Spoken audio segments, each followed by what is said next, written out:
বলছে যে আমার মেয়েকে আমি পাচ্ছি না, আমার মেয়েকে কিডন্যাপ করে নিয়ে একটা বিশেষ একটা সম্প্রদায়, আবার যারা নিয়েছে ওরাও বিশেষ সম্প্রদায়, একই। তো কি করেছেন আপনি? বললো আমি তো ঘুরছি অনেক জায়গায়। তো এখানে আছে না পার্শ্ববর্তী যে আমাদের দেশ আছে সেখানে চলে গেছে, না এখানেই আছে। তো আপনি জানেন ওখানে যান আপনি? বলে হ্যাঁ যাই।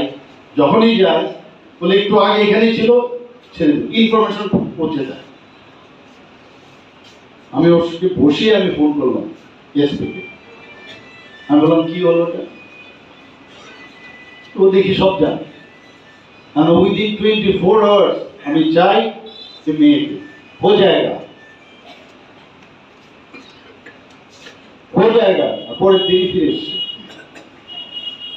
কথাটা হচ্ছে যে ওই জায়গার মধ্যে তোমার দায়িত্ব কেন আমার বলতে হবে কেন? তো এই যে একটা মেকানিজম এত বছর ধরে চলে আসছে, গা ছাড়া ভাব। তুমি যে দায়িত্ব আছো, তুমি পুলিশের দায়িত্ব, তোমার যে জায়গায় আছো সেই কাজটা করতে হবে। আমি তো তোমার কাছ থেকে মাসোয়ারা চাই না, যেটা এত বছর 35 বছর 40 বছর এই সিস্টেম ছিল।